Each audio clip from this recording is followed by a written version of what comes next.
성경 암송하겠습니다. 요한복음 3장 16절 말씀입니다. 하나님이 세상을 같이합니다. 시작. 하나님이 세상을 이처럼 사랑하사 독생자를 주셨으니 이는 저를 믿는 자마다 멸망치 않고 영생을 얻게 하려 하심이니라. 요한복음 3장 16절 말씀. 아멘. 오늘은 굉장히 암송 소리가 큽니다. 매주 이렇게 성경 구절을 다 암송하셔서 하나님의 말씀으로 승리하면 참 좋겠습니다. 밤에 별로 쓰임 받는 사람 말씀 제목으로 오늘 말씀을 듣겠습니다. 이번 3.1절은 99주년이었습니다. 1919년 3월 1일 독립만세가 일어날 때 우리나라 전체 남북 합친 인구가 2천만 명이었습니다. 그 2천만 명 가운데 20만 명이 우리 크리스천이었습니다. 그러니까 1%죠. 인구의 1%. 그 인구의 1%밖에 되지 않았던 우리 믿음의 선진들이 민족 대표 33인 가운데 16명의 이름을 올렸어요. 50%를 차지한 것입니다. 놀라운 일이죠. 그 중에 목사가 10명, 전도사님이 3명, 장로님이 2분, 그리고 집사님이 1분이셨습니다. 기독교는 우리나라에 들어오면서부터 초창기부터 나라를 진정으로 사랑하고 민족을 진정으로 사랑하고 민족의 위기 앞에 분연히 일어서서 감옥에 가는 것을 마다하지 않고 생명을 내놓고 나라를 사랑했습니다. 민족 대표 가운데 신석구 목사님이 계세요.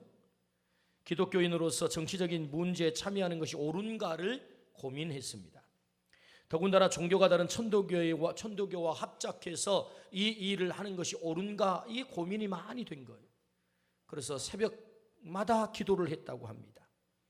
그러던 중에 2월 27일 새벽에 하나님의 음성을 듣게 되는데 5,000년 전하여 내려오던 강토를 내 대에 와서 잃어버린 것이 죄인데 되찾을 기회를 찾아보려고 힘쓰지 아니하면 이는 더 큰 죄가 아니냐라는 음성을 듣게 돼요.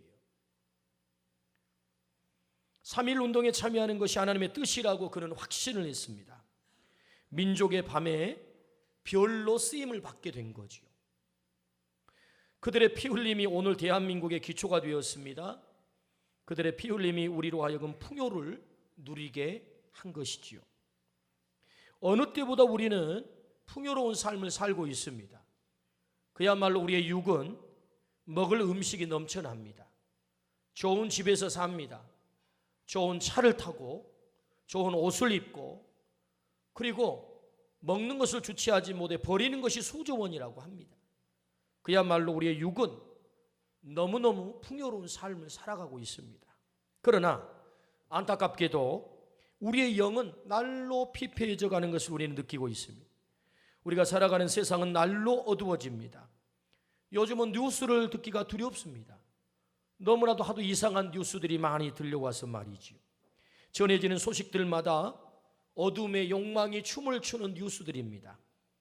우리가 살아가는 세상에 밤이 깊어가고 있는 증거들입니다. 민족적 밤에 쓰임받았던 사람들이 있었습니다.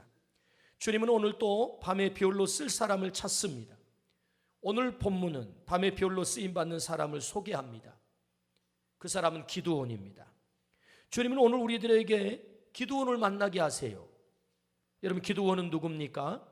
오늘 사사기 6장 1절 말씀을 같이 한번 보겠습니다. 시작. 이스라엘 자손이 또 여호와의 목전에 악을 행하였으므로 여호와께서 7년 동안 그들을 미디안 손에 넘겨주시니 6장 6절입니다. 이스라엘이 미디안으로 말미암아 궁핍함이 심한지라 이에 이스라엘 자손이 여호와께 부르짖었더라. 이스라엘 땅에 밤이 찾아왔다. 성경은 그렇게 말씀합니다.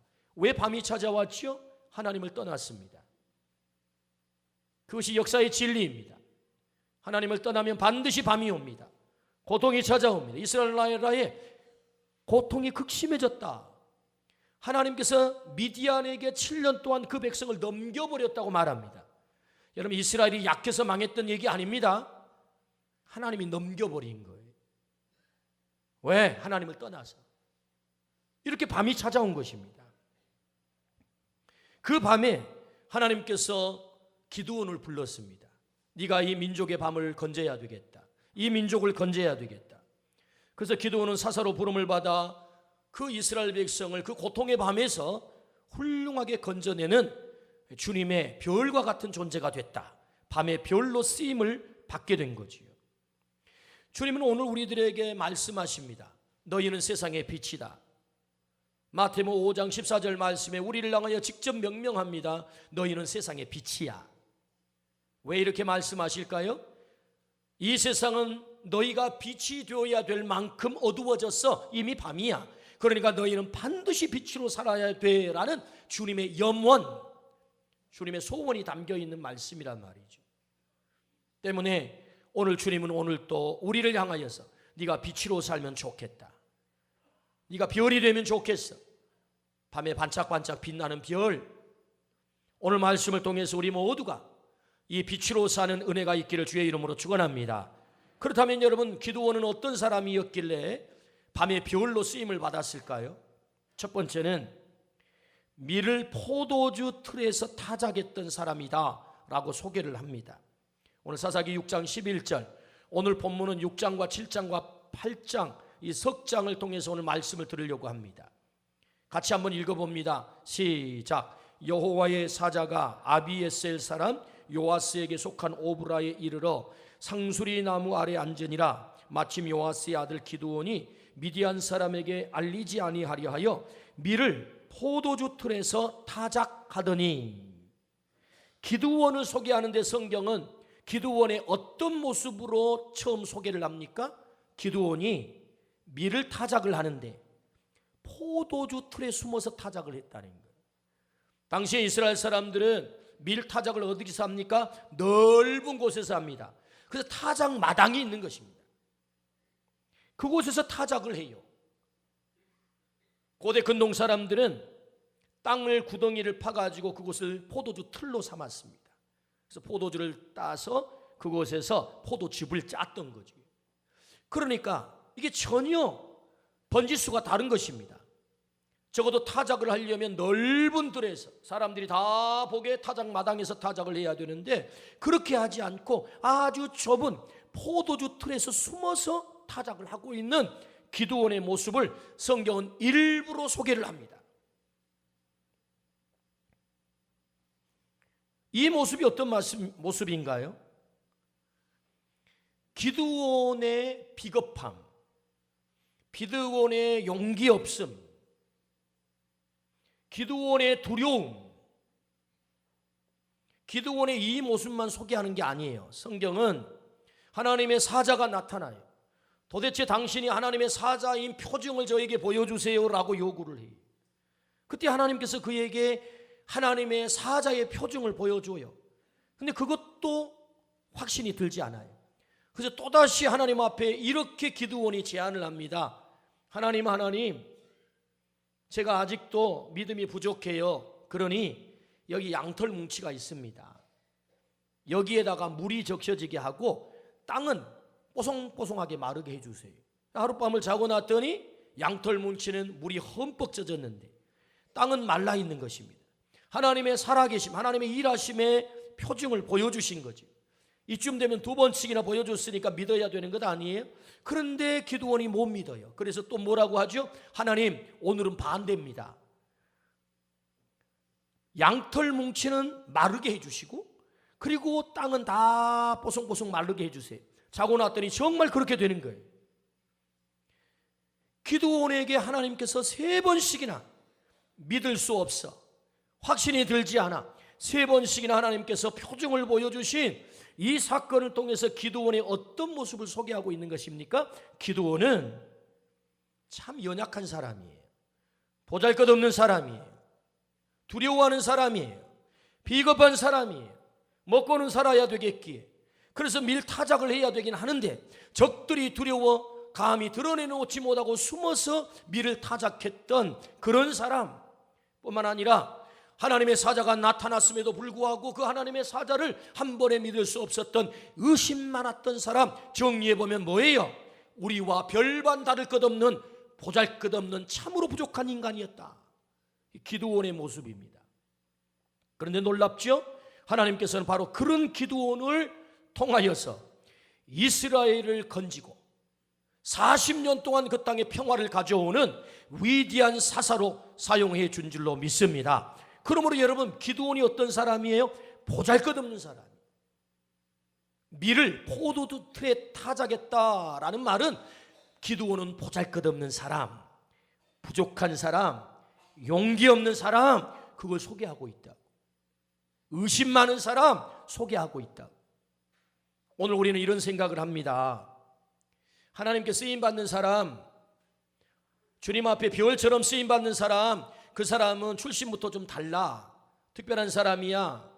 능력도 많고 출중하고 실력도 있고 배경도 좋고 빵빵하고 그런 사람이나 별로 쓰임을 받는 거지, 주님의 빛으로 쓰임받는 거지, 나같이 과거가 부끄럽고 감히 드러내기 힘든, 그리고 능력도 없고 부족하고 연약하고 상처도 많고 사람들 앞에 감히 내가 예수를 믿는 사람이라고 드러내기에 부족한 사람이 어떻게 감히 하나님의 빛으로 쓰임을 받는단 말이야?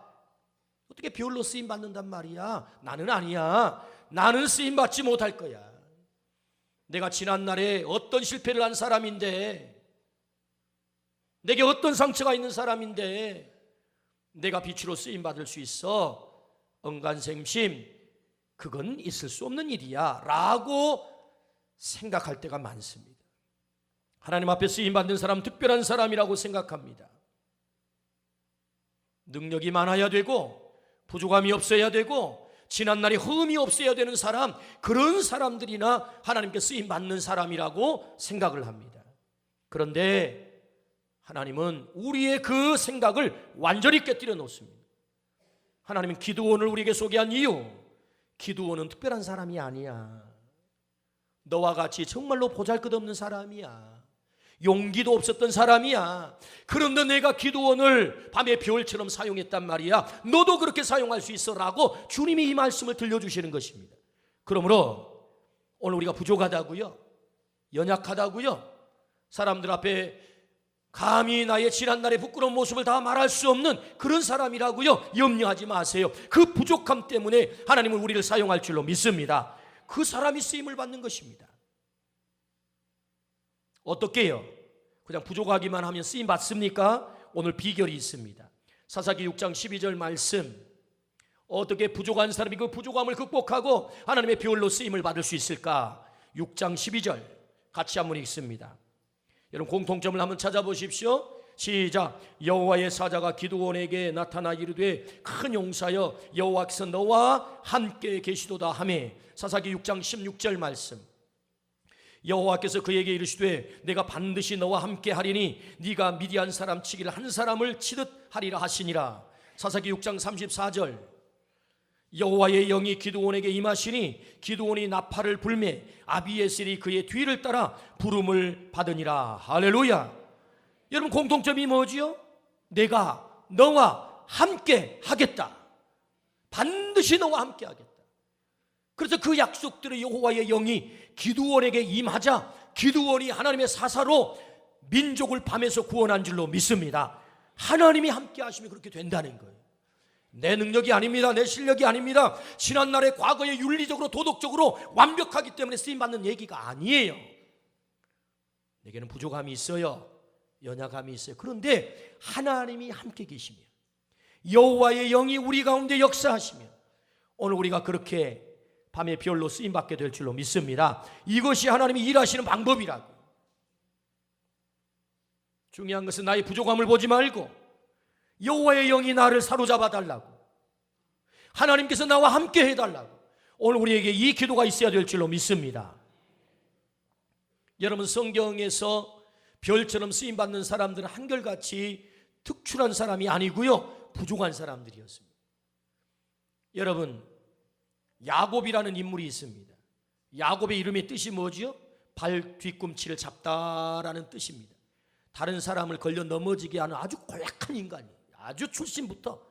그러니까 오직하면 야곱이라 이름을 지었겠어요. 그 형님 발 뒤꿈치를 잡고 나왔잖아요.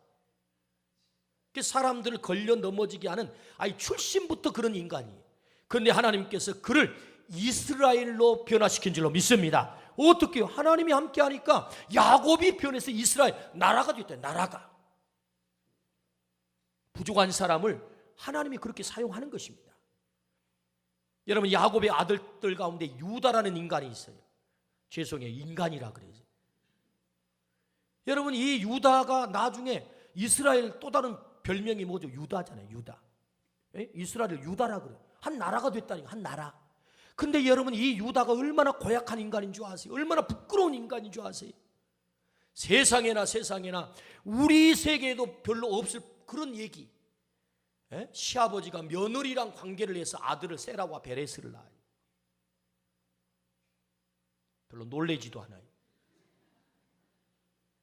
아니, 이런 족보가 어디 있대요? 아니, 그리고 성경은 아니, 이런 족보는 좀 숨기면 좀 좋지 않아요? 아니, 좀 부끄럽잖아요, 너무. 그런데 세상에 그 유다가 그런 짓거리를 해가지고 세라와 베레스를 낳았는데, 그 베레스를 통하여 유다의 가문이 이어지게 하고 마침내 그 가문 속에 메시아 되신 예수 그리스도가 오셨다고요. 할렐루야. 그럼 뭘 얘기하려고 하는 것입니까? 하나님이 함께 하시면 비록 부끄러운 과거를 할지라도, 부끄러운 족보를 할지라도 하나님의 위대한 역사가 일어난다고요. 할렐루야. 하나님이 쓰시는 사람이 그렇다 그 말이죠. 처음부터 특출나요? 처음부터 대단한 사람이에요? 아닙니다, 여러분. 하나님께서 사람을 쓰실 때 기드온처럼 보잘것없는 사람이.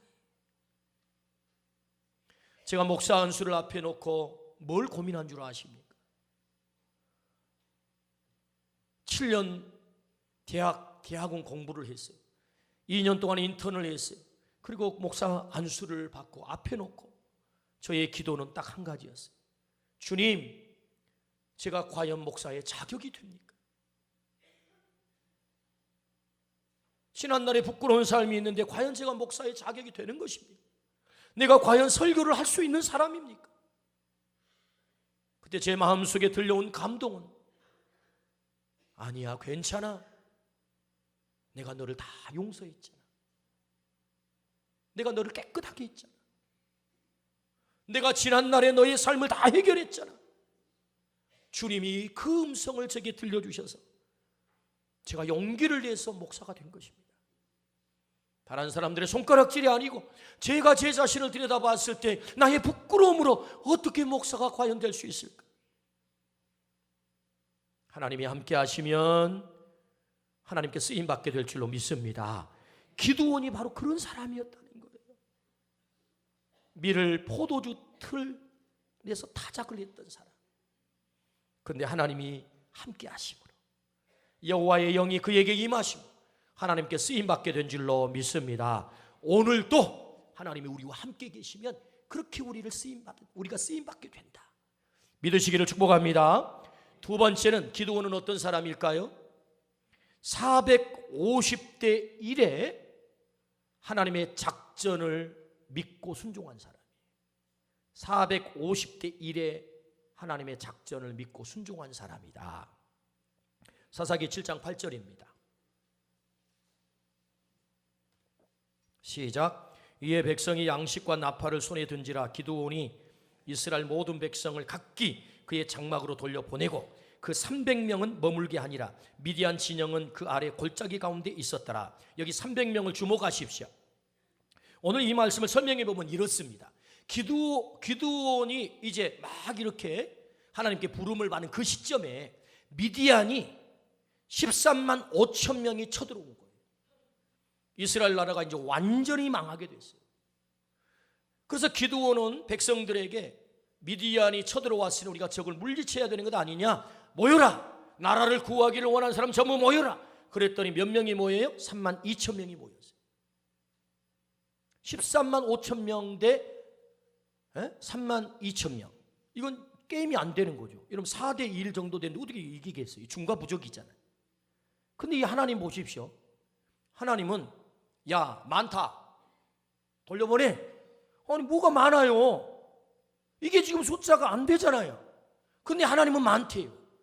그래서 돌려보내는. 집 생각나고, 부인 생각나고, 두렵고 떨리는 사람 전부 돌아가 했더니 세상에나 22,000명이 다 주랭랑을 쳐버려요. 그리고 남은 인원이 몇 명이에요? 10,000명. 그럼 어떻게 된 거죠? 1대 13.5. 이 전쟁 이길 수 있나요? 근데 하나님은 한 술만 뜨는 게 아니고요, 두 술을 더 떠요. 그래도 많아. 아직도 구분해야 되겠어. 그래서 물을 떠먹는데, 물을 마시는데 혓바닥으로 개처럼 혀는 사람하고 손으로 떠가지고 물 마시는 사람 구분해라 그래. 9,700명이 전부 개처럼 혓바닥으로 물을 핥아먹어요. 그런데 300명만 딱 앉아가지고 딱 경계를 하면서 물을 떠 잡수는 거예요. 이 사람들은 떠 잡수는 거예요. 그래서 300명을 따로 세워. 그리고는 9,700명을 돌려보내라는 거예요. 300명을 남겼어요. 300대 13만 5천 따져봤더니 450대 1이에요. 이게 전쟁이 과연 가능한 거예요? 아니, 하나님이 이 전쟁을 제대로 우리의 이성에 맞게 합리적으로 전쟁을 하려고 한다면 어떻게 해야 되는 것입니까? 백성들에게 기도원이 나가가지고 나라가 절체절명의 위기에 있으니 우리가 나라를 지키자. 그래서 사람들을 불러 모을 때 32,000명이 아니라 13만 5천 명보다 더 많은 23만 5천 명을 모아야 되는 거 아니냐고. 아니, 하나님은 그렇게 하실 수 있겠잖아요. 왜 그렇게 하지 않는 거죠? 아니, 20만 명을 모아가지고 13만 5천 명을 전쟁하면 그거 완전히 이기는 거 아닙니까? 이기는 전쟁 아닙니까? 그러면 사람들의 마음수도 갈등도 없고, 와, 우리가 숫자 많으니까 전력이 강하니까 당연히 이기겠어, 이렇게 생각할 수 있지 않겠어요? 그런데 하나님께서 3만 2천 명 모였는데 많다 300명만 남겨라 이러는 거예요. 하나님이 지금 몰고 가는 거예요. 하나님의 작전이 뭐지요? 하나님의 작전은 450대 1이 될 때까지 하나님은 계속해서 일하시는 거예요. 그리고 450대 1이 될 때 하나님은 드디어 하나님의 작전의 실행을 하십니다. 왜 이렇게 하시죠? 하나님이 왜 이렇게 하시는 거예요? 여러분, 성경을 한번 보겠습니다. 사사기 7장 2절입니다. 하나님은 왜 이렇게 극단적인 작전을 펴시는가? 도대체 우리의 이성과 우리의 생각과 도저히 합치가 되지 않는 이런 작전을, 말도 되지 않는 작전을 왜 하나님은 펼쳐가시는가? 2절입니다. 시작. 여호와께서 기드온에게 이르시되 너를 따르는 백성이 너무 많은즉 내가 그들의 손에 미디안 사람을 넘겨주지 아니하리니 이는 이스라엘이 나를 거슬러 스스로 자랑하기를 내 손이 나를 구원하였다 할까 함이니라. 할렐루야. 하나님이 두려워하는 게 뭐지요? 내 실력으로 이겼습니다. 내 능력으로 성공했습니다. 내 능력으로 이 재산 이루었습니다. 내 실력으로 내가 그렇게 실력을 쌓았습니다. 이걸 두려워한다는 거예요. 내가 했습니다. 때문에 내가 했다는 말 못하도록 450대 1을 만드시는 거예요. 그래서 모든 백성들로 하여금 아, 이건 하나님이 하셨군요 라고 고백하도록. 하나님이 두려워하는 게 뭐지요? 내가 했습니다. 내 실력입니다. 이걸 두려워한다는 거예요. 그러므로 하나님은 450대 1 말도 되지 않는 작전을 세우세요. 이 전쟁은 이길 수 없는 전쟁입니다. 그런데 결과는 뭐지요? 이 전쟁에서 하나님께서 이스라엘 백성으로 하여금 미디안을 완전히 폐주시켜 승리한 줄로 믿습니다. 하나님의 작전을 믿고 순종했더니 하나님은 기드온을 통해서 승리하게 한 거예요. 믿고 순종했더니 그 작전이 말도 되지 않는 작전이어도 하나님의 작전이면 믿어보라는 거예요. 그리고 순종해 보라는 거예요. 하나님은 오늘 또 하나님의 작전을 믿으라고 말씀하세요. 하나님의 작전이 승리라고 말씀하세요. 하나님의 작전은 때로 대단히 무모합니다. 그렇게 하면 안 될 것 같은 작전이 있어요. 그럼에도 불구하고 그 작전, 다시 말해 작전을 믿는 게 아니죠. 하나님을 신뢰하는 것입니다. 하나님을 정말로 신뢰하고 네가 믿고 따를 수 있다면 너는 기드온처럼 쓰임받을 수 있어. 밤에 별로 너도 쓸 수 있어 라고 말씀하세요. 그러므로 하나님의 작전을 믿고 순종하기를 주의 이름으로 축원합니다.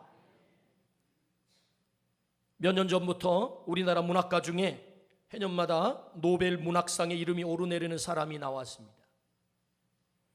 저는 그 이야기를 들을 때마다 참 자랑스럽고 존경스러웠습니다. 기대가 됐습니다. 마저 우리나라도 노벨 문학상쯤 한 사람 나오면 너무너무 좋겠어. 그런 소망이 생겼어요. 제가 존경했던 이유는 대표적인 민족 시인이고 저항 시인이고 그 서슬퍼렀던 독재 시절에도 그는 그의 붓끝을 끊지 않고 저항하면서 시를 썼던 사람. 그래서 저는 존경했던 것입니다. 많은 사람들에게 신금을 울렸던 그런 시인이지요. 그런데 여러분, 그 시인이 한없이 추락을 하고 있어요. 최영미라고 하는 시인이 괴물이라고 하는 시를 썼어요. 그 괴물의 주인공을 영어 이니셜로 EN으로 썼어요. EN. EN을 발음해 보니까 은이더라고. 은. 우리나라 시인 가운데 은은 한 사람이에요. 우리가 다 알고 있는 시 고은 시인입니다. 이분은 정말 시인으로 유명한 사람입니다. 시인들의 지금까지 정신적인 지주였습니다. 그런데 한없이 추락하고 있습니다. 저는 이 사건을 보면서 생각했습니다. 왜 이렇게 됐을까? 그것은 자기를 믿고 자기 실력을 자랑한 것입니다. 그게 탐욕이 들어간 것입니다. 내 실력으로 내가 이루었어요. 자기를 자랑하고, 그래서 탐욕으로 쌓은 사람 다 무너집니다. 그것은 영원하지 않습니다. 사람들은 모를지 모르겠지만 역사 속에 그것은 오래가지 못합니다. 다 무너집니다. 자기 실력이라고 자랑하는 것. 우리 주님이 두려워하는 것이 뭐지요? 내가 했습니다. 내가 승리했습니다. 내가 성공했습니다. 자수성가라는 단어가 있습니다. 그것은 성경적 용어가 아닙니다. 절대로 우리는 홀로 성공할 수 있는 사람들이 아닙니다. 그러므로 믿음의 사람은 이렇게 고백하는 것입니다. 어떻게 해요? 하나님이 하셨습니다. 할렐루야. 왜 450대 1의 작전을 주님은 펼치시는 것입니까? 하나님이 하셨습니다라고 고백하라는 거예요. 오늘 우리가 우리의 삶 속에 하나님이 하셨습니다라고 고백할 수 있다면 하나님은 우리를 사용하실 거예요. 밤의 별처럼 말이에요. 오늘 우리의 입술에 하나님이 하셨습니다 고백하기를 주의 이름으로 축원합니다. 아멘. 마지막 세 번째, 기드온은 어떤 사람인가요?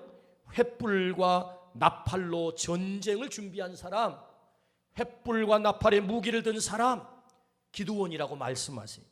오늘 7장 20절 말씀을 우리 같이 한번 읽어봅시다. 세 대가 나팔을 불며 항아리를 부수고 왼손에 횃불을 들고 오른손에 나팔을 들어 불며 외쳐 이르되 여호와와 기드온의 칼이다 하고. 아멘. 전쟁은 칼과 창으로 합니다. 그런데 기드온이 준비한 무기는 칼과 창이 아닙니다. 나팔과 횃불 그리고 여호와의 이름이었습니다. 이건 정말로 이상한 전쟁입니다. 아니, 전쟁을 하려면 여러분 첨단 무기를 준비해야 되는 것 아닙니까? 잘 든 칼을, 잘 든 창을 준비해야죠. 그런데 전쟁과 아무 관계없는 무기도 아닌 횃불을 들라는 것입니다. 그리고 나팔을 불라는 것입니다. 그리고 하나님의 이름을 외치라는 것입니다. 여러분 놀랍지 않아요? 기드온은 그 무기를 들고 나갔단 말이지요. 하나님의 말씀대로 그가 칼과 창 대신에 횃불과 나팔을 들고 나갔을 때, 여러분 사사기 8장 28절 같이 한번 읽어보실까요? 그 결국이 어떻게 됐는지. 자, 같이 한번 읽어봅니다. 시작. 미디안이 이스라엘 자손 앞에 복종하여 다시는 그 머리를 들지 못하였으므로 기드온이 사는 40년 동안 그 땅이 평온하였더라. 할렐루야. 완벽한 승리를 했다는 거예요. 뭐를 준비했을 때? 횃불, 나팔, 여호와의 이름. 밤에 쓰임받는 사람은 그 무기로 횃불과 나팔을 준비합니다. 여기 횃불과 나팔은 도대체 뭘까? 기드온 당시에 횃불과 나팔은 물리적으로 횃불이 맞아요. 나팔이 맞아요. 그들은 여호와의 이름을 불렀어요. 그렇다면 오늘 우리들에게 이 의미는 뭘까? 요한복음 8장 12절 말씀에 주님은 이렇게 말씀을 하세요. 같이 한번 읽어보시겠습니까? 시작. 예수께서 또 말씀하여 이르시되 나는 세상의 빛이니 나를 따르는 자는 어둠에 다니지 아니하고 생명의 빛을 얻으리라. 세상의 빛이 있대요. 우리가 높이 들어야 될 빛 말이에요. 주님은 당신을 스스로 말씀하기를 내가 세상의 빛이다, 내가 너희들이 들어야 될 세상의 횃불이야 라고 말씀하는 거예요. 예수 그리스도가 오늘 이 땅에 진정한 승리를 가져오는 횃불인 줄로 믿습니다. 내 삶에, 우리 가정에, 우리 일터에, 이 조국 땅에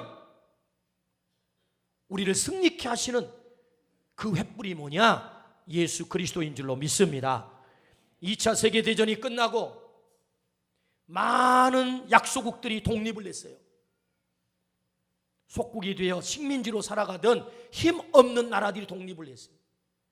근데 그 많은 나라들이 독립을 하고 오늘 거의 70여 년의 세월이 지났습니다.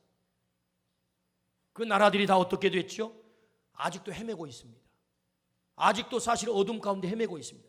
근데 그 가운데 유일하게 2차 세계대전이 끝나고 그 약소국 가운데 독립한 나라 가운데 딱 한 나라가 경제적인 부흥을 이루었어요.